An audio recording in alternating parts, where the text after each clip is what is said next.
Hello friends, स्वागत है आप सभी का मेरे YouTube channel SV coaching classes पर। और आज हम पढ़ेंगे क्लास 10th रसायन विज्ञान यानी केमिस्ट्री में। आज का जो हमारा टॉपिक है वो है आईपीएससी नामकरण। देखिए, ये आपके बोर्ड एग्जाम में बहुत ही इंपॉर्टेंट टॉपिक है। ये 5-6 नंबर का आना ही आना है आपके एग्जाम में, तो बहुत ही। सबसे पहले यहाँ पर देखिएगा, मैंने लिखा हुआ है आईयूपीएससी नॉमेनक्लेचर यानी आईयूपीएससी नामकरण। तो सबसे पहले हमें आईयूपीएससी का फुल फॉर्म तो पता ही होना चाहिए कि क्या होता है। तो international union of pure and applied chemistry, यानी इसका फुल फॉर्म क्या है? International union of pure and applied chemistry, अंतरराष्ट्रीय शुद्धता संघ एवं अनुप्रयुक्त रसायन, इसका फुल फॉर्म हिंदी में हो गया। तो ये हो गया इसका फुल फॉर्म। अब देख लेते हैं कि आईपीएससी नामकरण के क्या क्या नियम होते हैं और इनमें क्या बताया जाता है। तो यहाँ पर मैंने मुख्यतः 2 नियम को लिखा हुआ है, यही नियम पूरी आईपीएससी को खत्म कर देते हैं। चलिए देखते हैं नियमों को कि क्या है इनमें। तो यहाँ पर देखिएगा, सबसे पहले मैंने लिखा हुआ कार्बन श्रृंखला का नामकरण। जैसा कि आप सभी को पता है कि हम जब आईपीएससी नामकरण करते हैं तो कार्बन श्रृंखला की नंबरिंग की जाती है, तो उसी का क्रम यहाँ पर लिखा हुआ है। कार्बन श्रृंखला का नामकरण का क्रम यानी कार्बन श्रृंखला की नंबरिंग का जो नामकरण का जो क्रम है वो यहाँ पर लिखा। तो सबसे पहले देखिएगा क्या लिखा हुआ है इसमें, क्रियात्मक समूह। अगर कार्बन श्रृंखला में कोई क्रियात्मक समूह है तो सबसे पहले हम उस क्रियात्मक समूह में, अगर कार्बन है उसमें तो उसकी नंबरिंग कर लेते हैं, अगर नहीं है तो हम उसी की साइड से नंबरिंग चालू करते हैं जहां से वो पास पड़ेगा। अगर क्रियात्मक समूह नहीं है, डबल बॉन्ड है या ट्रिपल बॉन्ड या सिंगल बॉन्ड है, तो यहाँ पर देखिए अगर डबल बॉन्ड या ट्रिपल बॉन्ड है तो सबसे पहले डबल बॉन्ड का नाम लिखेंगे, डबल बॉन्ड से नंबरिंग चालू करेंगे। डबल बॉन्ड नहीं है तो ट्रिपल बॉन्ड से नंबरिंग चालू करेंगे। ट्रिपल बॉन्ड नहीं है तो सिंगल बॉन्ड से नंबरिंग चालू करेंगे। अगर ये तीनों नहीं है तो हम क्या देखेंगे? प्रतिस्थापक को देखेंगे। अभी बताएंगे कि प्रतिस्थापक और क्रियात्मक समूह होते क्या हैं, आगे बात करेंगे। तो अगर हमारा क्या है कि ये सब नहीं है तो प्रतिस्थापक है, तो हम प्रतिस्थापक की तरफ से नंबरिंग करेंगे। अगर प्रतिस्थापक भी नहीं है तो केवल कार्बन श्रृंखला की हम नंबरिंग करेंगे और नाम लिख देंगे। तो ये हो गया कार्बन श्रृंखला की नंबरिंग का नामकरण का क्रम हो गया। आगे देख लेते हैं। उसके बाद मैंने लिखा हुआ है, अब ये तो हो गया नंबरिंग का क्रम। अब आईयूपीएससी नामकरण का जो क्रम बनेगा उसको देख लेते हैं। तो यहाँ पर मैंने लिखा है आईयूपीएससी नामकरण क्रम, यानी कार्बन श्रृंखला की नंबरिंग करने के बाद उसका आईपीएससी नाम कैसे लिखा जाएगा, कौन से ग्रुप का नाम या किसका नाम पहले लिखा जाएगा, किसका नाम बाद में। तो ये नीचे लिखा हुआ है, यहाँ पर देखिए आईयूपीएससी नामकरण क्रम। सबसे पहले हम नाम लिखेंगे किसका? प्रतिस्थापक का। अगर कार्बन श्रृंखला में है तब प्रतिस्थापक अगर होगा तो सबसे पहले प्रतिस्थापक का नाम। अगर प्रतिस्थापक नहीं है तो कार्बन की संख्या का नाम लिखेंगे हम। तो जितने भी हमारे कार्बन होंगे हम उनका सबका नाम लिखेंगे। अगर कार्बन की संख्या के नाम के बाद हम लिखेंगे डबल बॉन्ड का नाम, फिर ट्रिपल बॉन्ड का नाम, फिर सिंगल बॉन्ड का नाम, यानी डबल बॉन्ड फिर ट्रिपल बॉन्ड फिर सिंगल बॉन्ड का नाम। उसके बाद इन सभी के बाद हम नाम लिखेंगे क्रियात्मक समूह का नाम। तो ये हो गया हमारा आईपीएससी नामकरण क्रम। यानी सबसे पहले हम किसका नाम लिखेंगे? प्रतिस्थापक का नाम लिखेंगे। उसके बाद कार्बन की संख्या लिखेंगे, जितने भी कार्बन होंगे। उसके बाद डबल बॉन्ड, ट्रिपल बॉन्ड या सिंगल बॉन्ड का नाम लिखेंगे, यानी बंध का नाम लिखेंगे जो कार्बन श्रृंखला में होगा। उसके बाद हम क्रियात्मक समूह का नाम लिखेंगे। तो ये हो गया हमारे आईपीएससी नामकरण का क्रम। तो यही 2 नियम पूरी आईपीएससी को खत्म कर देंगे। इन नियमों से हम बहुत सारे नियम बनाते रहेंगे और एक एक करके सभी को पढ़ते रहेंगे। तो चलिए इनका स्क्रीनशॉट ले लीजिए, फिर हम चलते हैं आगे बात करते हैं इसके टॉपिक की। तो चलिए देख लेते हैं और आगे बात करते हैं कुछ इंपॉर्टेंट पॉइंट्स पर, फिर हम चालू करते हैं आईपीएससी के नियमों को। तो यहाँ पर सबसे पहले देखिएगा, आईपीएससी नामकरण में सबसे पहले हमें कार्बन श्रृंखला का नाम याद होना चाहिए। यानी जितने हमारे कार्बन होते हैं, कार्बन श्रृंखला में जितने भी कार्बन होते हैं उनका भी नाम होता है। तो यहाँ पर मैंने लिखा हुआ है कि कितने कार्बन होंगे तो उनको आप क्या कहेंगे। तो ये मैंने लिखा हुआ, इसको देख लेते हैं। तो अगर कार्बन की संख्या 1 है तो वहां पर हम क्या कहेंगे? उसको मेथ। अगर कार्बन की संख्या 2 है तो उसे कहेंगे एथ। कार्बन की संख्या 3 है तो उसे हम कहेंगे प्रोप। 4 है तो उसे हम कहेंगे ब्यूट। 5 है तो उसे कहेंगे पेंट। 6 है तो कहेंगे हेक्स। 7 है तो हेप्ट। 8 है तो ऑक्ट और 9 है तो नोन और 10 है तो डेक। ये है कार्बन की संख्या, यानी जितने हमारे उस कार्बन श्रृंखला में कार्बन होंगे इसी के हिसाब से हमें क्या करना होगा कि उनका नाम लिखना होगा। तो यहाँ पर जैसे कार्बन 1 हो गया तो मेथ, कार्बन 2 है तो एथ, 3 है तो प्रोप, 4 है तो ब्यूट, 5 है तो पेंट, 6 है हेक्स, 7 है तो हेप्ट, 8 है तो ऑक्ट, 9 है तो नॉन और 10 है तो डेक। तो ये हो गए हमारे कार्बन के नाम कि जितनी भी हमारी बड़ी कार्बन श्रृंखला होगी इसमें जितने कार्बन होंगे सबकी नंबरिंग करके गिन करके जितने भी कार्बन आएंगे हम यहाँ पर ये नाम यूज कर लेंगे। फिर आगे देखते हैं, मैंने 2 इंपॉर्टेंट पॉइंट और यहाँ पर लिखा हुआ है। ये प्रतिस्थापक क्या होता है, इंग्लिश में कहते हैं सब्स्टिट्यूएंट, इसको प्रतिस्थापक को इंग्लिश में कहते हैं सब्स्टिट्यूएंट।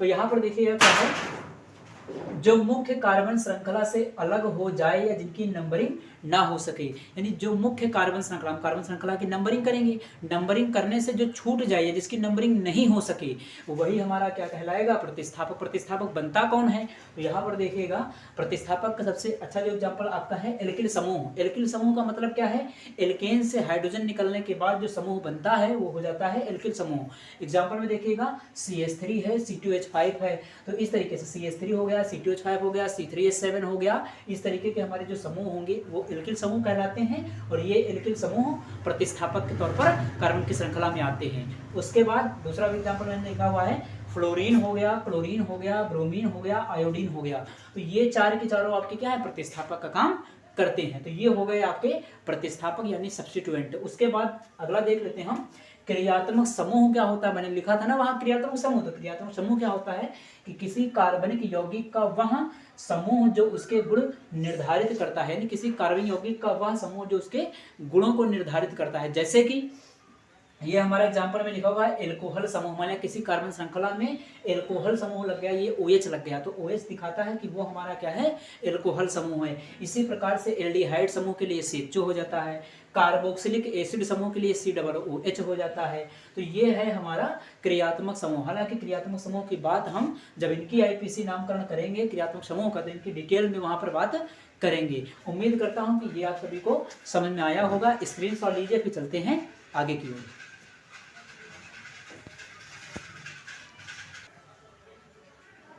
तो चलिए देखते हैं, अब हम चालू करते हैं IPSC के नियमों को, और नियमों को पढ़ते हैं और एग्जाम्पल को सॉल्व करते हैं। तो यहाँ पर सबसे पहले देखिएगा, IPSC नामकरण को हम 3 भागों में डिवाइड करेंगे।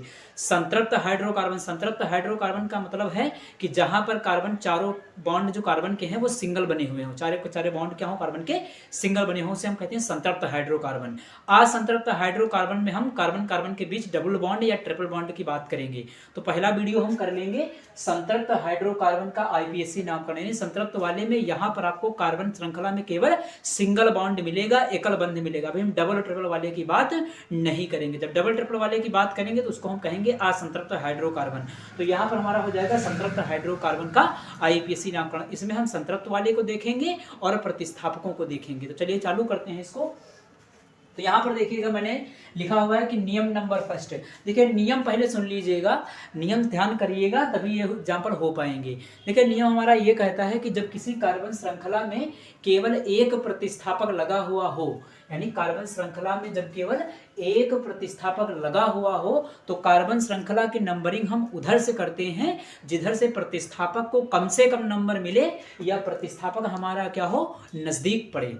यानी हमें प्रतिस्थापक को क्या करना है, प्राथमिकता देना है कि वो जिधर से पास पड़ेगा उधर से हमको नंबरिंग करनी है। तो चलिए देखते हैं इसको हम, जो हमने एग्जांपल लिखा हुआ है यहाँ पर। तो देखिए मैंने लिखा हुआ CH3, CH2, CH2 और CH3। देखिए प्रतिस्थापक मैंने आपको बताया था कि जो कार्बन श्रृंखला की नंबरिंग से छूट जाए। तो चलिए यहाँ पर हम सबसे पहले इसकी नंबरिंग करते हैं। तो नंबरिंग में देखिए अगर हम यहाँ से चलते हैं 1 2 3 4, तो हमें तो 4 कार्बन मिलेंगे। अगर इधर से हम चलते हैं तो 1 2 3 4, यानी दोनों तरफ से चलने पर हमें क्या होगा, 4 कार्बन मिलेंगे। लेकिन हमने क्या नियम बताया है कि जब केवल एक प्रतिस्थापक लगा हुआ हो तो हम नंबरिंग उधर से करेंगे जिधर से प्रतिस्थापक को कम से कम नंबर मिले। चलिए नंबरिंग करते हैं इसकी। अगर मान लिया कि नंबरिंग हम इधर से करते हैं तो इसको देखते हैं, ये 1 2 3 4, हमने नंबरिंग इधर से की है तो हमारा जो नंबरिंग से बच जाएगा, जो छूट जाएगा, मैंने लिखाया था आपको कि जो नंबरिंग से छूट जाएगा या बच जाएगा उसे हम क्या कहेंगे, प्रतिस्थापक कहेंगे। तो देखिए हमारा CH3 क्या हुआ है, ये छूट गया, यानी यही क्या है, प्रतिस्थापक बनेगा। हम दूसरा देख लेते हैं। तो एक तो नंबरिंग हमने ये कर ली है, सेकंड देख लेते हैं हम इसको, हम नंबरिंग इधर से करके देख लेते हैं। तो यहां से करके देखते हैं 1 2 3 4। तो यहां पर देखिएगा प्रतिस्थापक को इधर से नंबरिंग किया है तो 2 नंबर पर हमारा प्रतिस्थापक आया है। इधर से नंबरिंग किया है तो 3 नंबर पर प्रतिस्थापक आया है, और हमने नियम क्या पढ़ा कि प्रतिस्थापक को कम से कम नंबर मिले या पास पड़े, वो नंबरिंग हमारी सही होगी। यानी इधर से ये 3 नंबर पर है और इधर से क्या है 2 नंबर पर है, तो हमारी ऊपर वाली नंबरिंग क्या हो जाएगी, गलत हो जाएगी, इसको हम हटा देंगे। तो चलिए इसको हम हटा देते हैं,